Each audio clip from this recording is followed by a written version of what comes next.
Amerika Serikat telah menyiapkan operasi militer terbaru bernama Sledgehammer.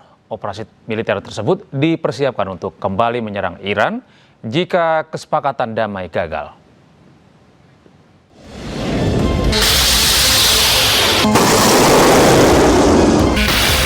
Meski berbagai upaya telah ditempuh, namun kesepakatan damai antara Amerika Serikat dan Iran masih belum kunjung tercapai. Di tengah kebuntuan negosiasi, AS dilaporkan telah menyiapkan operasi militer terbaru bernama Sledgehammer untuk menyerang Iran jika kesepakatan damai gagal. Operasi militer tersebut hanya berganti nama dari operasi militer sebelumnya yang bernama Epic Fury untuk menghindari pelanggaran War Powers Act atau Undang-Undang Kekuatan Perang. Sejumlah pejabat Amerika Serikat yakin bahwa penggunaan nama operasi baru tidak melanggar War Powers Act. Undang-undang tersebut membatasi waktu 60 hari kepada Presiden AS dalam melancarkan perang melawan negara asing tanpa persetujuan Kongres. Diketahui operasi militer Epic Fury telah berakhir pada bulan April lalu, meskipun AS dan Iran belum mencapai kesepakatan damai. Kedua belah pihak telah berupaya mengajukan proposal damai, namun hingga kini masing-masing pihak saling menolak syarat-syarat yang diajukan. Menteri Luar Negeri Iran Abbas Araghchi berkunjung ke New Delhi, India untuk menghadiri pertemuan dengan Menteri Luar Negeri anggota BRICS. Dalam pertemuan tersebut, Araghchi menyampaikan terkait konflik yang tengah berlangsung di Timur Tengah.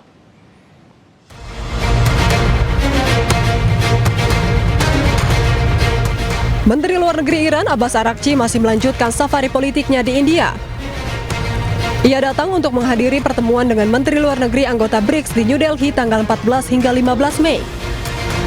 Dalam pertemuan tersebut, Araghchi turut menyampaikan terkait konflik dengan Amerika Serikat dan Israel yang berlangsung di Timur Tengah.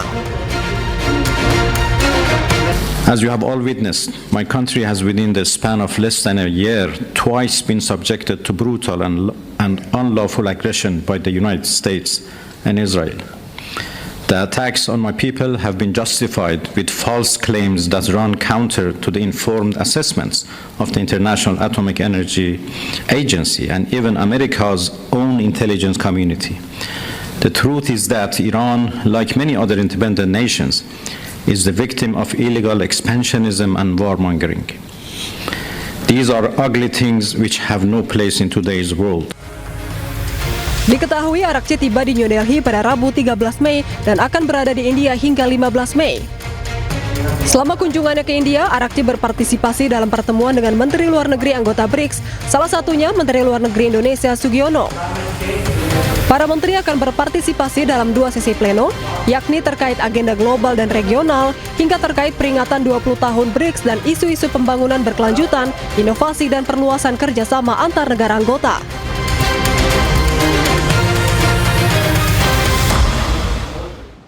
Menteri Keamanan Nasional Israel diumpat warga saat melakukan kunjungan ke Saknin. Ben Gvir dituduh gagal melindungi warga dalam aksi kekerasan bersenjata yang terjadi.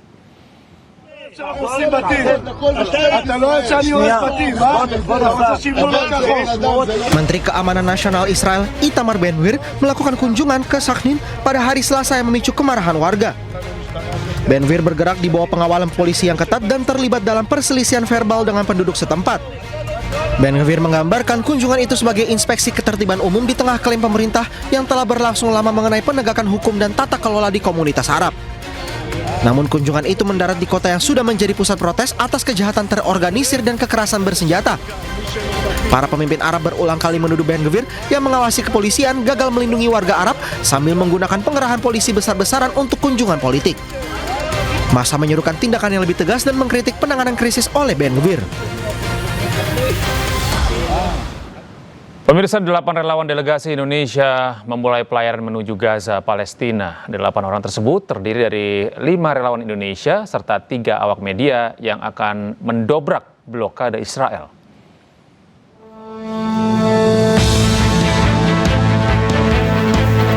Inilah kesiapan dari delegasi Indonesia yang akan berlayar menuju Gaza bersama armada sipil kemanusiaan terbesar sepanjang sejarah Global Sumut Flotilla. Setibanya di Pelabuhan Albatros, Mamaris, Turki, delegasi Indonesia mengawali perjalanan dengan membaca doa bersama agar diberikan keselamatan dan keteguhan selama berlayar.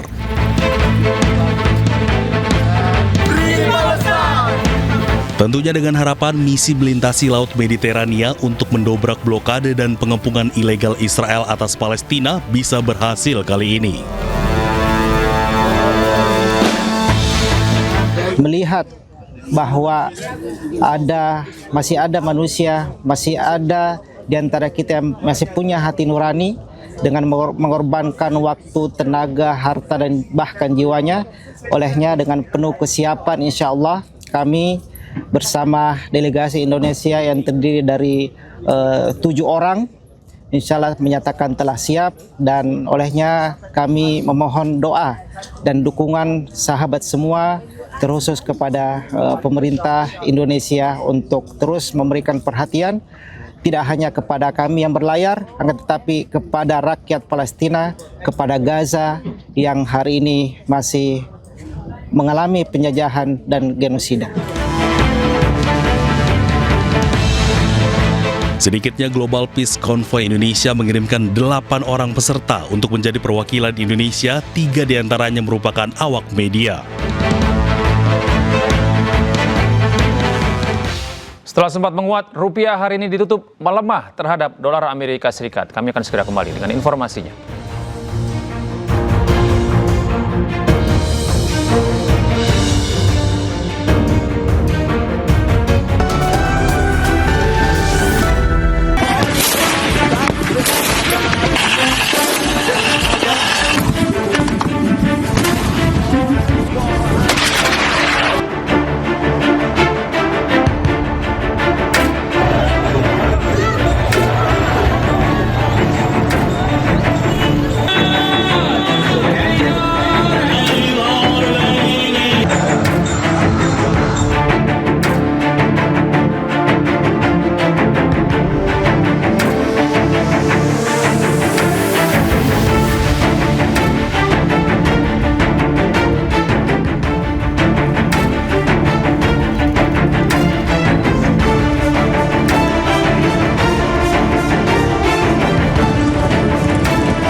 Selamat malam, apa kabar pemirsa? Amerika Serikat telah menyiapkan operasi militer terbaru untuk kembali menyerang Iran jika kesepakatan damai gagal. Saya Gede Satria, inilah iNews Prime selengkapnya.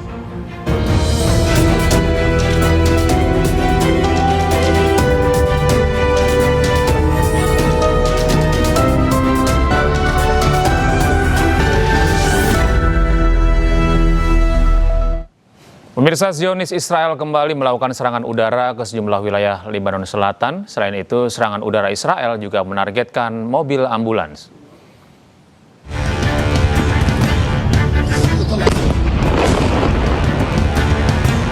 Zionis Israel kembali melakukan serangan udara ke sejumlah wilayah Lebanon Selatan. Ledakan besar terjadi usai serangan udara dijatuhkan di permukiman warga.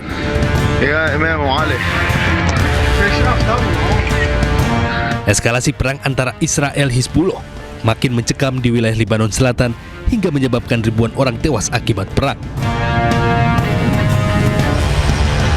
Selain itu, serangan udara Zionis Israel juga menargetkan sejumlah mobil ambulan milik tim medis Lebanon Selatan. Akibat serangan udara Zionis Israel, mobil ambulan rusak berat dan terbakar.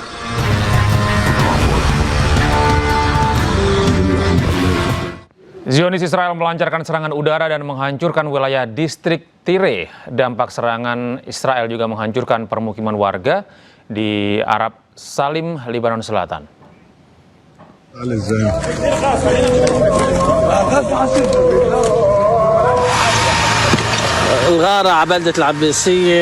Zionis Israel melancarkan serangan udara dan menghancurkan wilayah distrik Tyre. Pada serangan ini mengakibatkan kerusakan di sejumlah bangunan warga. Dilaporkan pada serangan ini mengakibatkan sejumlah orang mengalami luka-luka. Sementara itu, dampak serangan udara Israel juga terlihat di Arab Salim, Lebanon Selatan. Sejumlah rumah warga porak-poranda akibat serangan Zionis Israel. Serangan ini terus dilakukan oleh Zionis Israel meski gencatan senjata masih berlangsung.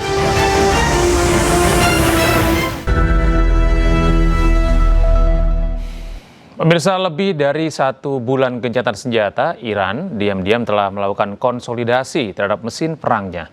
Iran dilaporkan telah memulihkan 30 dari 33 situs rudal di sepanjang Selat Hormuz.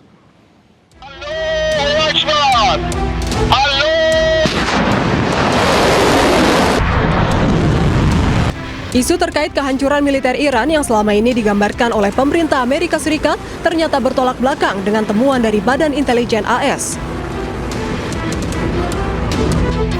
Lebih dari 1 bulan gencatan senjata antara Iran dan Amerika Serikat, Iran secara diam-diam telah melakukan konsolidasi terhadap mesin perangnya. Dilansir dari Middle East Eye, Iran dilaporkan telah memulihkan kembali akses ke sebagian besar situs rudal dan fasilitas bawah tanah. Dengan menggunakan citra satelit dan alat pengawasan lainnya, Badan Intelijen AS mengungkapkan bahwa Iran telah memulihkan 30 dari 33 situs rudal atau 90% fasilitas penyimpanan dan peluncuran rudal bawah tanahnya di sepanjang Selat Hormuz.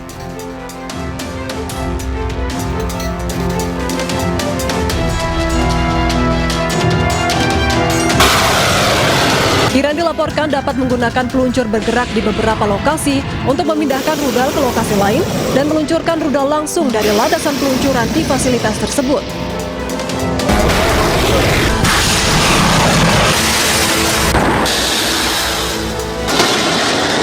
Laporan tersebut juga mengungkapkan bahwa Iran masih memiliki 70% persediaan rudal dari sebelum perang. Diketahui ketegangan di Timur Tengah masih memanas setelah hampir 11 pekan berlangsung.